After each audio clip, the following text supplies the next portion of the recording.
Hi, my name is Josh Potter and I'm the lead pastor at Sioux City First Church. I wanted to take a moment to say thank you for watching today's message. I truly hope that you find it life-giving. Down below in the description, there's a couple links. The first one is a connection card. If you're not a part of First, or you've been here one or two times, or you're watching for the first time, please take a moment to fill out our connection card just so we can get to know you a little bit more. The second link is a giving link. Please take a moment if you're a part of our church to set up your online giving. If you'd like to support the ministry here at Sioux City First, please go ahead and click on the link to give. Otherwise, we want to just thank you once again for watching the message, and we pray that you have a wonderful week. I'm excited to share with you this morning. We are seeing some interesting things. This weather that we've been having, no snow. Is anybody happy that we're not having snow? I know there are some of you in here that you really, really love snow. Does anybody in here really love snow being on the ground? Okay, a few of you? Okay. All right. I like snow, kind of on the grass and stuff, not on the roads, but that's kind of hard to do. But we have been lucky. I think this has been one of the craziest years of a lack of snow, but I'm not super mad about it. Well, we started a new series last week on family, and really this series is called It Starts at Home, and there are so many foundational principles and things that start in the home, and we've talked about how the home is the most influential place on earth when it comes to you, maybe your spouse, your kids, your family, and it's such an important part of each one of our lives. Now, most of you in here, there are some of you that maybe didn't, but most of you in here grew up having a TV in your home, and you probably saw some TV families or maybe some families from movies, some fictional families. And I don't know about you, but there were a couple times where I'm like, I think it'd be really cool to live in that family or to be a part of that family. I don't know what it was. When I was growing up, I was kind of a teenager in the 90s, and I loved the show Saved by the Bell. And I always wanted to be Zach Morris's brother because he was the coolest guy. He was dating Kelly Kapowski, and they were rich. So I was thinking that would just be an awesome house to grow up in. But when I was growing up as a little bit more, when I was a littler, I remember watching the show Leave It to Beaver. Did anybody in here watch the show Leave It to Beaver? Okay, we watched Black and White, and we weren't allowed to watch the show Married with Children, okay? We were a Leave It to Beaver family, not a Married with Children family. There was some risque things on there, and TV now, to think about some of you in here, what has happened in TV and what they show on TV from 1980 even to now is so drastically different in what we see happening with the family. And it's really played out in movies. It's played out in Hollywood. It's played out all over. And so we see all of these things now. We see lots of different expressions of what a family may look like. A really popular show in the last several years, last decade maybe, Modern Family was a real, just kind of a newer picture of what the family looks like in our day and in our culture. But maybe you wanted to belong to one of those families, or maybe you found yourself identifying with one of the characters in those TV shows. My brother growing up, he would have been Eddie Haskell of Leave It to Beaver. He was kind of one of those kind of characters. There was a show that me and Melissa used to watch, and there was a guy in the show, and I would always say, whenever we would see something happen on the show, I would always say, I'm the Adam of my family. Okay, like I identified with him, and I would, where my brother or sister might have been a different character on the show. But it's funny how we identify with maybe characters in a movie or different families. Maybe you'd think, my family was so dysfunctional growing up, we look like this family on TV. But family has been a part of it's a part of every one of our lives and what it looks like. We all have different family experiences, and we all have different triggers in our families. We all have those areas of conflict in our families. Today we're going to be talking about conflict, and I know no one in here ever has conflict, but we know people who have conflict in their families. So this message will help those of you who know people who have conflict in their families. But we all have those trigger things in our families, don't we? Maybe it's the expectations that your family has. Maybe when it comes to parents, the expectations we have on our children. Maybe as spouses, the expectations you have on each other. Parents, kids, even kids have expectations on their parents. But our relationships, they all have expectations. Another trigger point for us would be attention. I'm sure none of you ever deal with this, but I was the youngest in my family. I was the baby of the family, so I never had a problem with this. But my brother and sister didn't get as much attention as they needed, apparently. But some people are mad or sad because, well, I don't get as much attention as so-and-so gets. You spend more time with this person, okay? It might be you know, as spouse, you may say, you care more about the kids than you care about me. You care more about work than you care about me. Attention is a big thing and a big trigger point for families these days. Another one is in-laws. In-laws can be a trigger point. Where are we going to spend Christmas this year? Where are we spending Thanksgiving, 4th of July, all these different things? I don't want to go there for that holiday because this, and we have all these different triggers there. Communication is a big trigger point in families, a lack of communication. Some of you are like, you don't communicate enough. Others are like, you communicate too much. Communication is always a big issue or trigger point. Another one would be trust.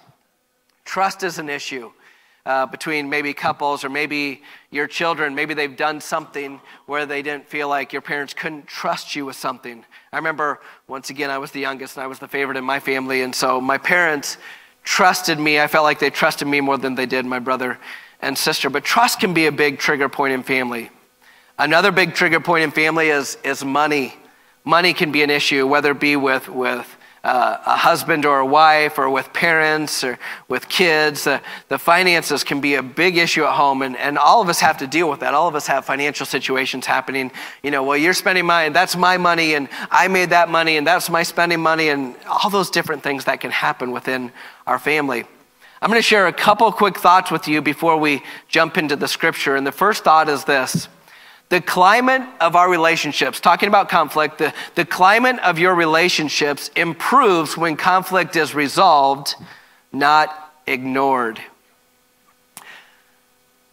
I'm going to ask you a question today, and I fall in this category. My wife would amen this way too much, and I'm not saying this is right, wrong, or indifferent, but I grew up in a sweep it under the rug kind of family.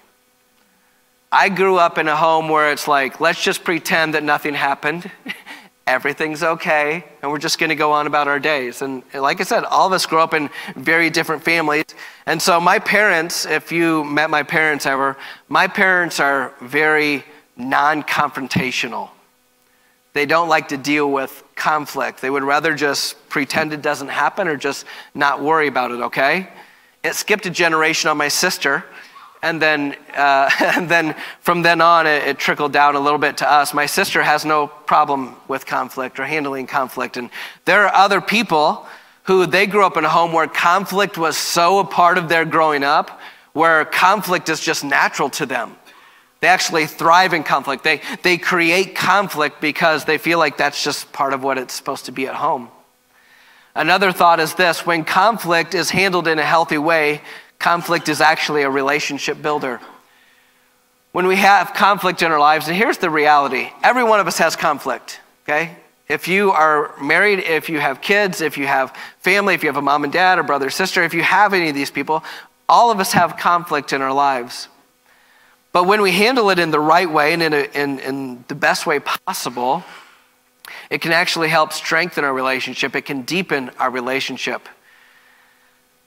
I want you, if you have a Bible, to turn to Proverbs chapter 3, and we're going to be in verses 3 and 4. I'm going to read out of the New Living Translation this morning. It's like the way it says it today. It says this: never let loyalty and kindness leave you. I love those words. Never let loyalty and kindness leave you.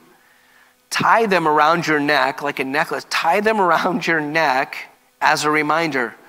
Write them deep within your heart. Then you will find favor with both God and with people, and you will earn a good reputation. Okay, one of the things about family that really is important is loyalty. Loyalty to one another. Loyalty in the marriage relationship. Loyalty with parents, standing by each other, sticking up for one another. And I want to just say this. Loyalty is really, really important, but we have to be careful with just kind of blind loyalty. Just, in other words, let me say it this way. You can still be loyal to someone, but if they do something wrong, it's okay to let them know they did something wrong. Loyalty has truth involved in it. There's a lot of people who loyalty is, my kid's the best person on the planet and they never do anything wrong. That's blind loyalty. And we see this in families. I would say another good example of this is in politics. There are people who, I'm going to support my candidate no matter how terrible they are, no matter what they do, I'm going to support them. I'm going to be loyal to that candidate. I want to encourage you, loyalty is when someone does something right, you commend them for doing something right. If someone does something wrong, you call them out for the wrong that they do. That's true loyalty. That's being honest. That's being loyal to another person. It says, never let loyalty and never let kindness leave you. Kindness. Imagine how different this world would be if we operated out of more kindness in our lives. So as we think about our families, as you think about conflict within your family, think about that this morning. Never let loyalty and never let kindness leave you. Tie them around your neck. Okay, maybe have a picture up at your house. Maybe have something somewhere that reminds you of the importance of loyalty and kindness to one another. Now, since conflict is such a part of our normal lives and it's part of our family lives, it's part of our home life, it's good that we just think about some of the essentials of conflict. It's going to happen one way or another. So here are some conflict essentials that we all need to be thinking about when we have conflict in our family. The first one is this: trust. When it comes to conflict in our family, we have to have trust. I know some of you have heard this before, whether it have been through Pastor Tom Jacobs or whether it be through us or people who you know who have associated. He used to always say, believe the best in people first. Believe the best in people. So when something happens or when something happens in your life, believe the best in people. Okay? Another way to say that is trust before suspicion. We should be willing to trust people before we suspect that they're lying to us. Trust before suspicion. Okay? When someone tells you something, ask yourself this question: am I more likely to accuse somebody, or am I more likely to get to the truth? Am I more apt to look for the facts behind what's happening? Am I more accusatory to start off with? Or am I more, I'm going to dig for the truth in this? So you just have to find that out in your own, think about that in your own situation. In 1 Corinthians chapter 13, this is an interesting chapter because it's trapped in between two. It's trapped in between 1 Corinthians chapter 12 and 1 Corinthians chapter 14. And this is really talking about the gifts of the Spirit and how they may work in a church and unity. And we see this a lot in weddings, this verse. But 1 Corinthians chapter 13, it's dealing with a lot of division and a lot of disarray, or for, I guess, a better word. But it says this: love always trusts. He's talking about the importance of love and having love, whether it be with the giftings and how they work in the church. But so many of these things are transferable to our lives and to our families. So this is one of those transferable principles. Love always trusts. When we love another person, we want to be able to trust them. You want to be able to trust your spouse. You want to be able to trust your family. Okay? Another essential when it comes to conflict is truth. Truth is very, very important. Okay? No one in this room likes to be lied to. Okay?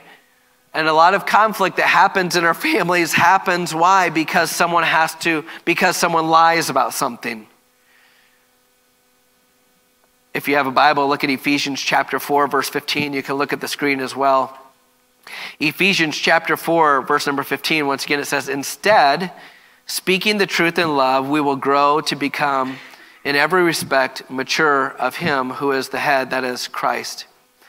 But instead, speaking the truth in love, these are people who there was division, there was conflict, and this is within the church world, but once again, it's a transferable concept or principle. Speaking the truth in love. I've said it before, you've probably heard this before. The truth hurts, doesn't it? The truth hurts. The truth is a very hard pill to swallow, but the truth is necessary.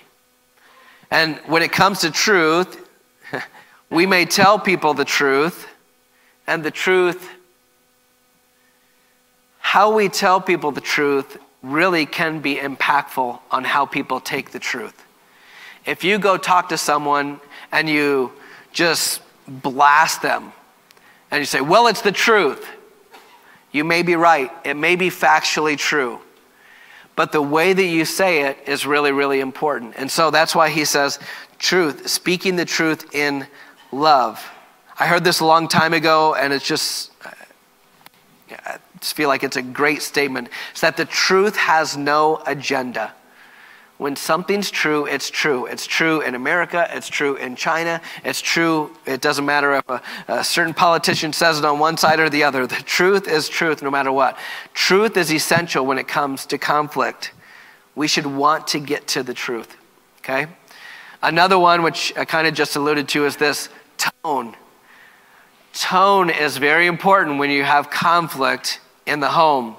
Tone can actually dictate the conversation. Tomorrow morning, if I come into the church and I go into Pastor Tyler's office and says, get to my office, we need to have a talk. Versus if I go into his office and say, hey, when you get some time, I need you to come to my office, we need to talk about something. Tone. Have you ever had a conversation with someone, you get home from work, we need to talk. Oh yes, let's go to the bedroom. This sounds like it's going to be fun. Like, nobody has that. That's tone. We need to consider tone when we have conversations. I love what Proverbs chapter 15, verse number 1 says. This is the Amplified Version. It says, a soft and gentle and thoughtful answer turns away wrath, but harsh and painful and careless words stir up anger. The tone with which we say things, the way we say it, the facial expression, the body language, all of that plays into the tone that we have and how we talk to people. That's why I believe social media is like a breeding ground for conflict, because we can't hear tone. We can't really see the way that someone may be saying something. I was trying to empathize with someone on social media, and they said something, and they were struggling with what they were going through, and I was trying to empathize with them and try to reaffirm what they were saying and trying to just help them think about it. And because you can't read tone online a lot of times, and this person came back at me, you have no idea what I'm going through, and how dare you try to compare yourself to me, and blah, blah, blah. And I'm just like, I was trying to encourage you. I was trying to be empathetic to what you're going through, but we can't read tone in a lot of things, okay? Even if someone used capital letters on Facebook or whatever it may be, we know some of the tone, we can't read it over email, over text. If you ever send a text to someone, it's hard to read tone in those things. But tone is really, really important when it comes to communication. Once again, Ephesians 4, verse 15, it says, speaking the truth in love. How you say it matters. The tone with which you say things is really, really important. Here's another essential when it comes to conflict. Timing. Timing when it comes to conflict. Okay? Some of you, when it comes to conflict, when it's the heat of the moment, you like to just get it over with. And so you're just going to go at the person and you're just going to say your piece and everything that you need to say. Well, if you've caught them off guard or they're not really planning for that, there are other people like me. I'm a slow processor, so when I'm thinking about something a lot of times. And so when someone comes at me and they're trying to say something to me and I'm trying to think about what's happening, I'm trying to figure out what's happening in my head, timing is really, really important. Even though you may want to say it and get it over with, that doesn't mean the other person does. So maybe think about a time that, maybe settle in. A lot of conflict would never be conflict if we just waited for things to die down for a couple days. Settle your heart before you go at someone. So when you're angry about something, probably not the best time to resolve conflict.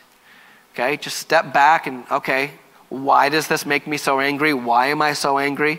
And there are things that make us angry, but think about the timing of what you're saying. Timing is important, okay? Let's just imagine you went out to eat with a coworker one day and they didn't have money or whatever, and You went out to eat, you covered the lunch, it was $10 or $12, whatever, and then a few weeks later you've texted them or maybe you've seen them, they'd be like, oh yeah, I forgot to get you back, I'll get you back, I'll pay you back, all those sorts of things. And then they come in after a really bad weekend, they got in a huge fight with their spouse, they're talking about divorce, and they're just saying, man, my weekend was terrible. It's probably not a good time to say, so about that $12. When am I going to get paid back? Okay?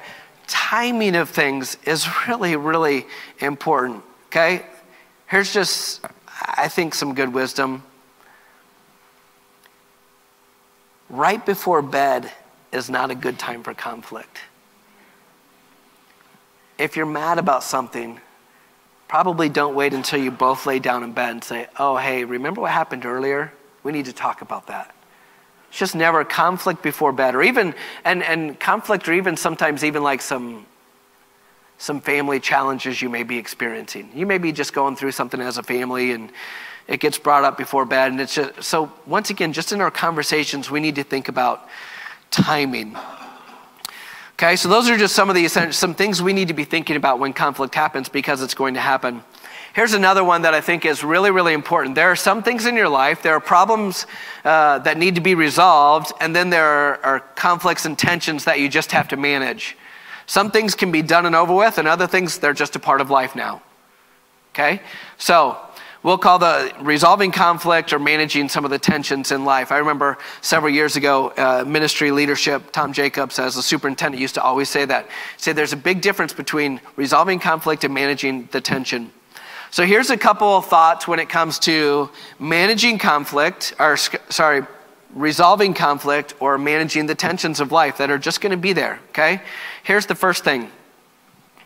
Die on the right hills. How many times have you gotten in an argument with someone about something that really had no real long-term effect? We die on the wrong hills. We get in these superheated arguments about things, and for lack of better words, they're just stupid things that we're willing to just go all in on things that are just stupid sometimes. Okay? I'm a sports fan. Okay? Sports fans are notorious for this. We go all in on something, and this is well in 1972 and in 1989 and all these different things. We go all in on these things. We die on the wrong hills. We argue about things that really are so meaningless. And there are times in our relationships we die on the wrong hills. Really, I guess a better way to say that is, you can be right while being wrong. Now some of you are like, no, that's not true. That's not fact. You can't do that. Okay, let me say it this way. You can be factually correct, but you can go about things in a wrong way. And we do that so often as, well, here's what happened, and this is what happened on this specific day, and at this specific time, and here's exactly what you said, but we missed the point of everything that was going around at that time. Okay? So die on the right hills, the things that are really, really important, on the things that are going to have a long-term impact. Okay, James 1, verse number 5, we need wisdom. And so it says this, it says, if any of you lacks wisdom, you should ask God, who gives generously to all without finding fault, and it will be given to you. We need wisdom when it comes to how do I need to solve this, or how do I need to manage this tension? Some of you can think, if you're married in this room, almost every married couple that I know has something that's happened in their relationship that keeps coming up in their relationship over and over and over and over. And 20 years later, they're still dealing with some of the same thing. They're dealing with the same. It's a tension to manage. It's just part of the relationship. Okay? Another thought around resolving conflict or managing tension is protecting the relationship. We need to work hard when it comes to conflict to protect the relationship. Ephesians 4, verse number 2, it says this, be completely, be holy with everything that you're, be completely humble and gentle, be patient, bearing with one another in love. humility in conflict is really, really important. I recently had a conversation with a gentleman, and he was like, I'm not sure what I should do in this situation. Should I respond or should I not respond to that? Well, this was going to be one of those things. It didn't matter how he responded, the person wasn't going to change. And so that was something I'm like, don't even get involved. Like, there are sometimes we invite conflict in when we don't even need it. We need to protect the relationships that we do have. Okay, so think about it this way. The relationship should be the priority, not the conflict. Some of us get that turned around. Conflict seems to be the priority rather than the relationship. But always be thinking about this. This is friendship. This is home life.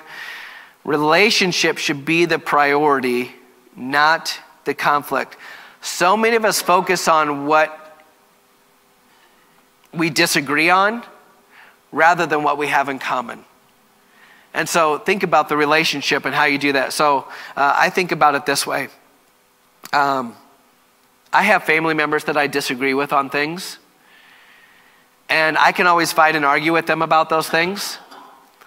Or I can, what I choose to do usually is not just necessarily overlook those things, but there are times where the way that I manage that tension is we don't wade into some of those things.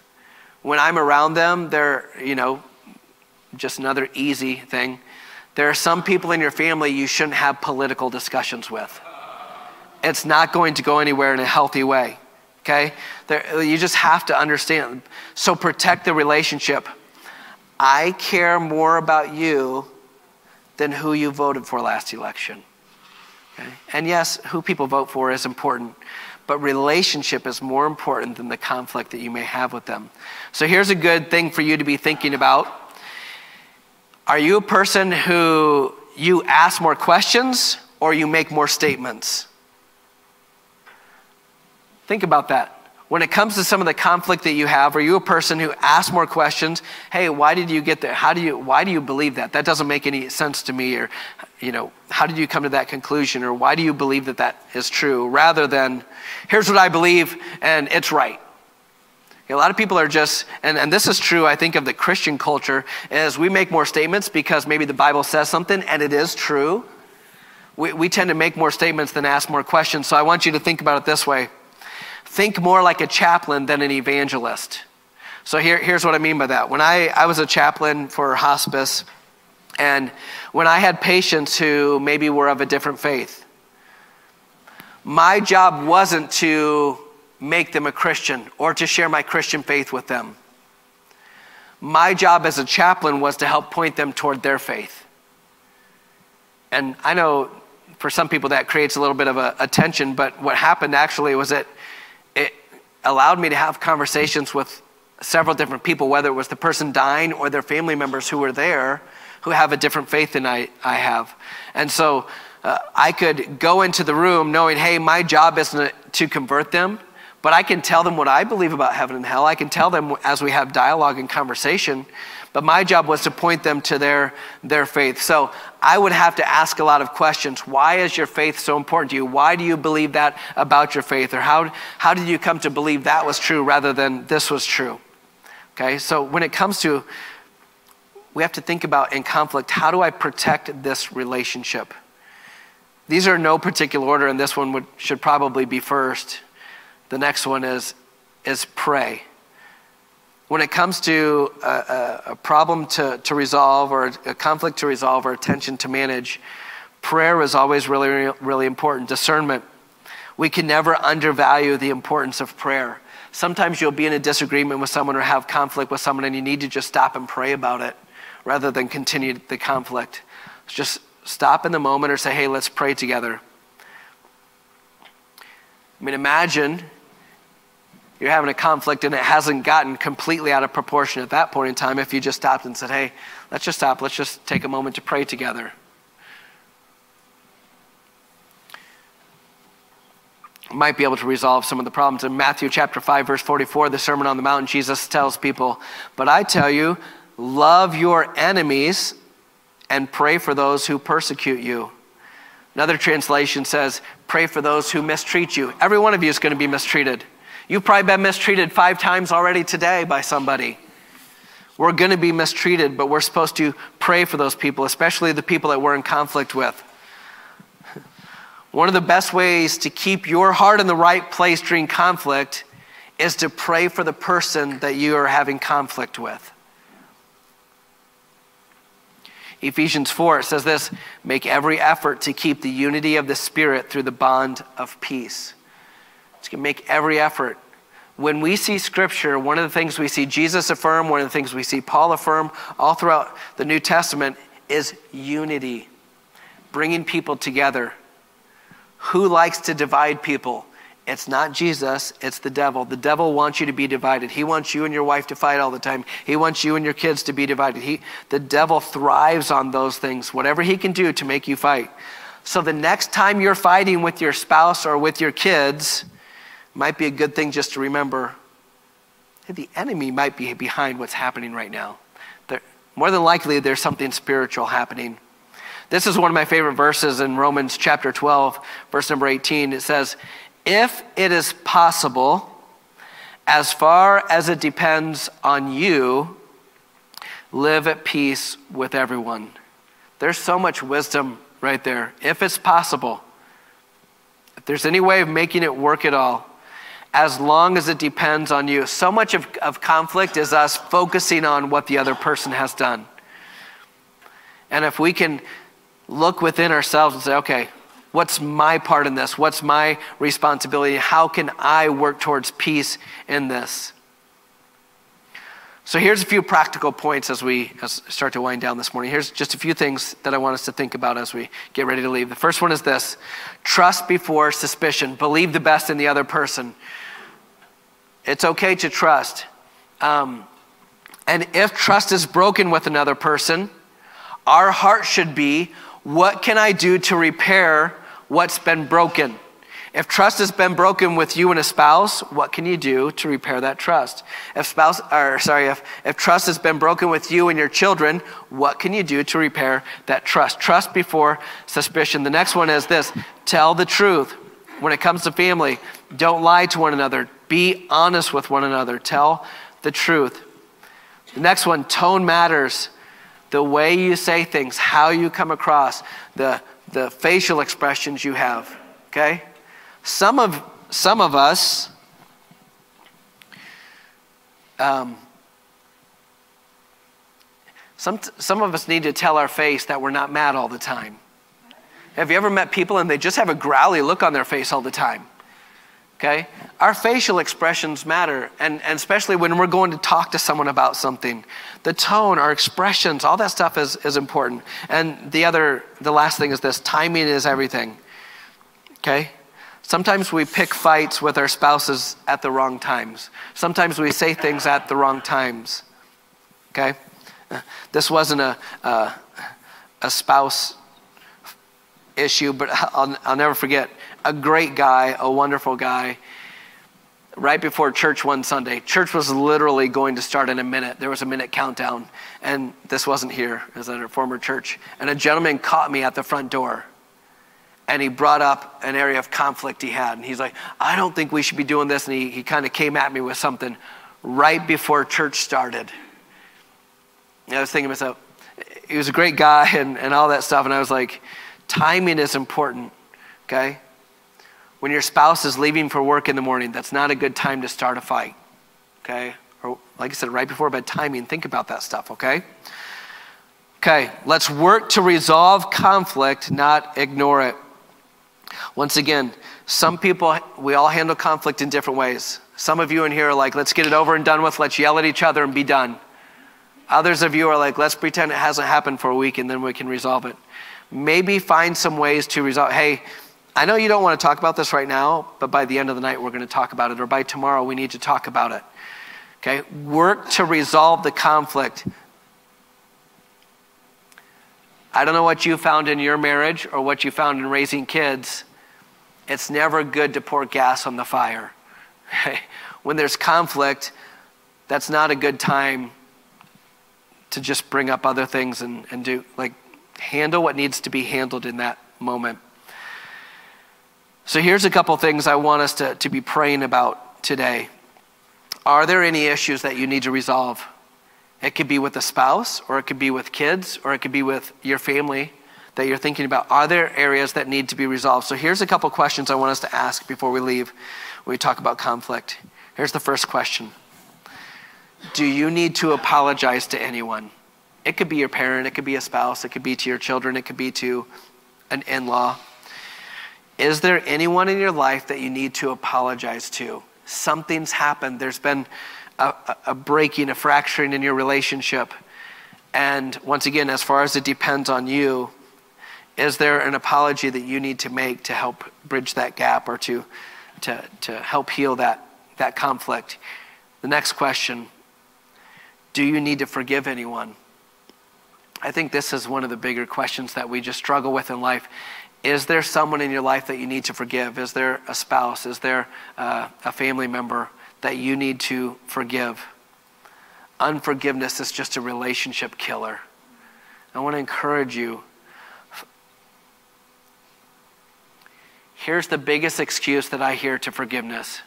Why would I forgive them if they haven't apologized to me? If it is possible, as far as it depends on you, live at peace with everyone. In a perfect world, everyone apologizes. But in a perfect world, nobody hurts anybody. And so, you may have to take the first step of forgiving people before they apologize. But if you do that and how you communicate that, once again, tone is going to matter. I think I've shared this before. I got a message from a lady in our former church one time, and she's like, hey, I just wanted to let you know I forgave you. And I'm like, of what? This is like 7 years later. I'm like, what happened? Like, what did I do? Like, we could have brought this up. Like, thank you. And so it provided an opportunity for some dialogue of, hey, tell me what happened here. And then here's another one that I think is just a big challenge for some people, and it's this. It's some of the guilt, and whether it can be guilt, maybe it's survivor's guilt. There are people who maybe have moved on in life. Maybe it's an ex-spouse. Maybe someone has moved away. Maybe someone has passed away. And there was unresolved conflict in a situation before that happened. And you're living in this world where it's unresolvable. And so someone's passed away, and the conflict that you have with that person never got resolved. And so you have maybe some guilt that you're carrying in that. And so I wanted to take a moment here. We're going to close in a moment to just pray for you that God would help you to resolve that. Obviously, you can't have a conversation with some of those people. Someone asked Diane to come forward this morning, and she's going to play. And I just wanted to pray over a few of those things as we close. And so I want you to stand with me this morning. Conflict is inevitable in relationships. Conflict is inevitable in your home life. But I think all of us can agree, when it comes to your home life, you want more peace than you want conflict. And so what can we do? What can I do as a spouse, as a parent, as a son, or as a daughter? What can I do on my end? And so I'm going to ask those questions I just asked as we close. And really what I want to do is I just want to be praying for you as your pastor. And ask those questions. So if you would bow your head as we talk about issues that need to be resolved. Bow your head. No one's looking around. This is some sensitive feelings and thoughts that you may be wrestling with and struggling with. And I just want to pray for you as your pastor. First question is this. Do you need to apologize to anyone? Maybe you did something, you said something, you behaved in a way that you know you shouldn't have done, but you truly need to. If your relationship is going to get better, you know it's going to take you going out of your way to apologize to that person. So no one's looking around, everyone's heads are bowed. Is there anyone in here who would say, I need to apologize to someone? And if that's you, I just want to be praying for you this week that God would give you the grace to do that in the words, okay? All right, some hands. You can put your hands down. Some of you are in here and maybe you need to forgive somebody. you're carrying this unforgiveness in you and it's really hurting other relationships. Let's just be honest and vulnerable. No one's looking around. Put your heads down, eyes are closed. People are going through things. Is there anyone in here who would just lift their hand and say, I need to forgive someone who hurt me? Is there anyone who would lift their hand? Okay. All right, lots of you. Okay. You can put your hand down. Last question is some of the unresolved conflict that you feel like can never be resolved. That person is out of your life now. They've even moved away. It's an ex-spouse, it's someone who's not around here anymore. Maybe it's someone who's passed away and you feel that guilt because the conflict was never resolved. Once again, everyone's head bowed, everyone's eyes closed. Is there anyone who would say, I'm struggling with that? I wasn't able to forgive that person. I wasn't able. Okay. Yeah. Okay. Let's take a moment to pray for one another. Lord, most of us in this room really don't like conflict and we try to avoid it at all costs. But there are times when conflict comes up, God, we know we must deal with it. And whether it's an apology that we need to make, whether it's forgiveness that we need to extend, God, as some of us find ourselves here, there's that unresolved conflict that we feel like we can never get rid of. But God, I just pray that you would be with us in our hearts today to know, God, on our end, whatever's possible for us to do so that we can live at peace with what's happened. And I pray for those that may be carrying that guilt, that God, you would help them to understand what they need to understand. You would give them wisdom for what they need to know. You give them discernment of the thoughts that they may have and the guilt that they may carry. And part of that isn't guilt that they should feel, it's guilt from the enemy to make them feel like they were in the wrong, or they did the wrong thing, or they didn't care. Whatever it is, God, that they may be feeling, I pray that you would help them to work through those thoughts. And God, for all of us, as we face conflict, we know it's going to happen. Pray that you would help us to forgive people, to apologize when we need to. And for those in here that are just struggling in that area right now, I pray that you would give us the right timing. Help us to have the right tone. Help us to trust you. Help us, God, to get to the truth in whatever's happening, God, because conflict is messy, it's complicated, it has so many negative undertones to it. God, help us as believers to handle it in a healthy way, that it can actually be something that repairs a relationship. God, I pray for relationships that are broken through conflict, through the people of this church.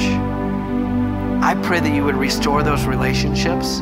I pray that you would repair those relationships. Sons and daughters, moms and dads, husbands and wives, kids, whoever it is, God, you would restore those relationships to be healthy, to be whole as we move forward, God. God, we know home life and family life is so important, and that you want us to experience peace in our homes. And so, God, I just pray for every family represented here, those that may watch later, God. I pray for the peace of the Lord to be in our homes. That we would, whenever there's conflict, we would find ways to work toward it. Even though it may not be in the time frame of the other person, God, our hope and our desire would be to resolve that conflict, or to find ways to manage that as we move forward. But whatever way that we need to do it, that there would be peace in our home, peace in our families, in our marriages, with our kids, with our in-laws, with our extended family, God. Help us to live at peace with them. Oh, God, as we leave this place, not only do you want us to experience peace, but you want our family, you want our coworkers, you want those that we do life with to experience that as well. So help us to be people of hope, people of peace and joy, that it overflows onto other people, that we could give advice and wisdom and discernment to other people through our life experience in these areas. Thank you for giving us family. Thank you for giving us the homes that you've given us, the people that you've placed in our lives. Help us to love them well and to manage conflict in the best ways, honoring you when we do it. In Jesus' name we pray.